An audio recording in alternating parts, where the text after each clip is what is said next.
Manga first impressions, manga first impressions. Hello everyone, my name is Megan and I am here today with a video I have not done in a very long time, and that is my manga first impressions video. So the way my first impressions videos work are pretty simple. I read either 1 or 2 volumes of a manga, completely spoil that first volume for you, or that first 2 volumes for you, let you know what I think of the series, where I was first exposed to the series, and whether or not I think the series is worth my time. Because manga does tend to be quite a big commitment for a lot of people. I mean, you look at a lot of them, you're looking at 25 volumes, the bigger, massive ones at like 60, 70 volumes.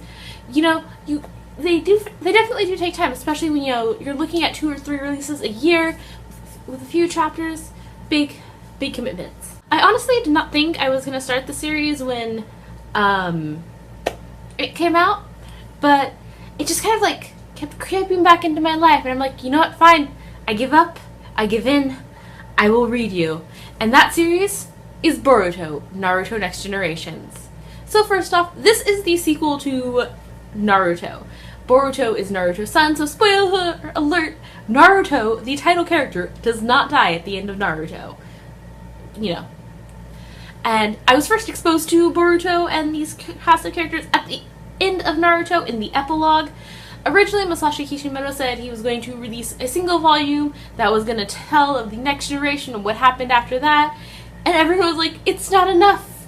Masashi Kishimoto's like, hey, my series is actually pretty popular. I don't really want to work on it, but I'll supervise someone else's work. So that is what happened. Masashi Kishimoto gave the work of writing and drawing Naruto to 2 different people.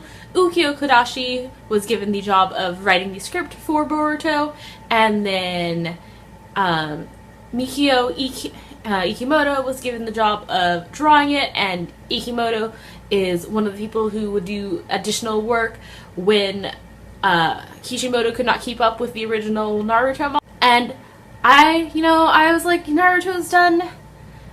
I think I'm gonna let it go.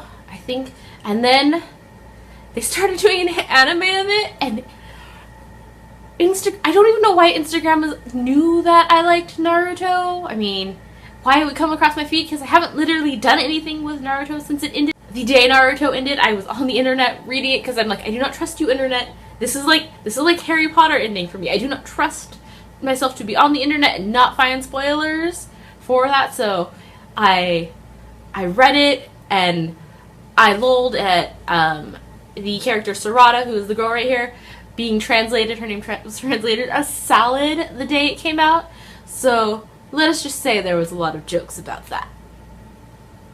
I have no shame. None. So with that said, obviously, my first exposure to this was with the epilogue in the original series, and for some reason my brother, who kind of like zoned out of Naruto, was all like, hey, I'm gonna watch these clips from Boruto while Megan is there. I'm like, okay, you're back in my life, Naruto. Boruto starts out in the future. You have Boruto here fighting this guy named Kawaki, who you have no idea who he is, and Kawaki tells him, I am going to send you to the same place that I sent the 7th Hokage. And because you have read Naruto, you know that the 7th Hokage is Naruto. And you start out this manga going, ooh, is Naruto dead? Is he dead? And then you think that is going to be all. You go over to the next page, and you have like the introduction page. Flashback still.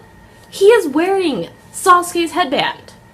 And you know what Sasuke is, because Sasuke is the only person who has that cut across his headband, because that was like an epic fight in Naruto that happened in. So you remember that.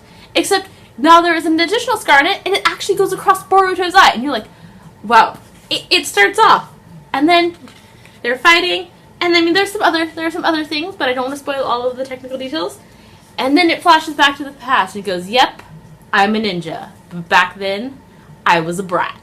And you're just like, wait, you're going to build me up and then flash back to when you were the same age as when Naruto started? So then we get some of the relationship between Boruto and Naruto, and basically Boruto is not happy because his father is never around. Naruto. It goes to Boruto on a mission with his 2 teammates, Sarada and Mitsuki, and their instructor is Konohamaru, who you remember from the first series as this boy who became Naruto's apprentice. They introduced this ninja tool that lets people who aren't ninja do ninja things, which you cannot. That is not a good idea. You do not give people who are not trained to use electricity the ability to throw electricity. Why? Why would you do that? Why? That is only going to create problems. Which, I mean, I guess you need, seeing as how the way the last one ended. You get like glimpses of all of the characters from the original Naruto and what they're up to now.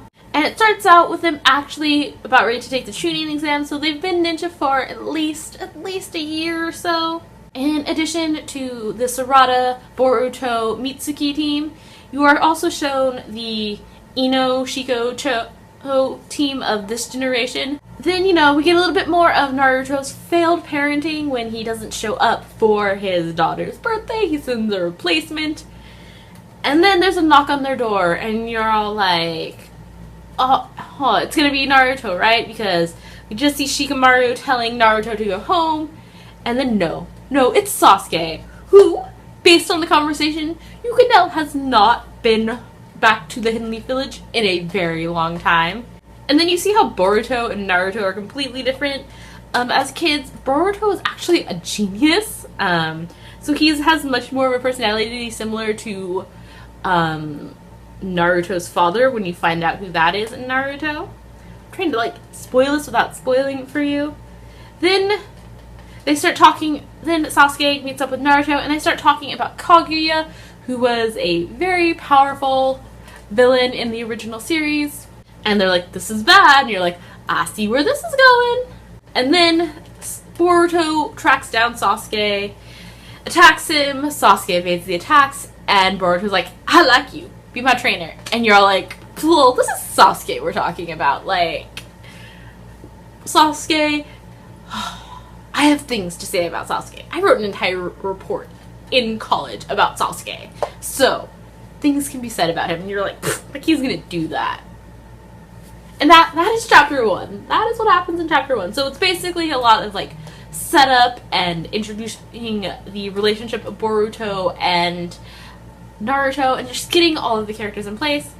And then you go on to the second chapter. Sasuke tells Boruto that he'll train him if Boruto can learn the Rasengan.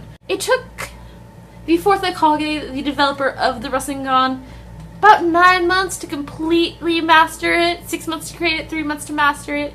It took Naruto, how long did it take him? It took Naruto a while to learn how to master the Rasengan. And as proof of how Boruto and Naruto are different, Boruto gets a Rasengan learned in a single day. Sasuke tells him it's really small. However, Boruto feels that it is necessary to cheat, and he goes and tracks down the instructor of the science division and finds one of those bracelets that let non-ninja do ninja things. Shows a fully mastered Rasengan to Sasuke, and Sasuke is suspicious but impressed. And I think he leans more towards knowing something is up because this is Sasuke and he always knows when something's up. 2, we go on to chapter 3, the Chunin exam begins. It was 9 volumes, 8 or 9 volumes before Naruto got into the Chunin exams. Volume 1. So then you're introduced to the characters who are going to take the Chunin exams. You have the trio from the sand because, history has to repeat itself. And then you get to a look at Lee's son, who basically looks like Lee, which is shocking. I'm pretty sure that Lee just asexually reproduces because, they look exactly the same. Then they go through the Chunin exam. They get to the second exam, and Boruto cheats. The chapter 4 is actually a spin-off chapter, which I'm not going to talk too much about. It is the origin story of Mitsuki, who is the 3rd member of Boruto's team. And since you know nothing about this one, there is no spoilers, unless, you internet it. I'm not going to talk about that one, so you have a little bit of something. But Mitsuki has a very interesting origin story, and I can't believe, I want to return to this world, because the entire time I was reading Naruto, I was all like, this is going to be great, this is going to be great. It was one of the series where, there were ships. Oh man, were there ships. There were ship wars, and all of that stuff, and then, you get to the end of the series, and you find out how the ships are settled, and then you're all like, but how does that, what?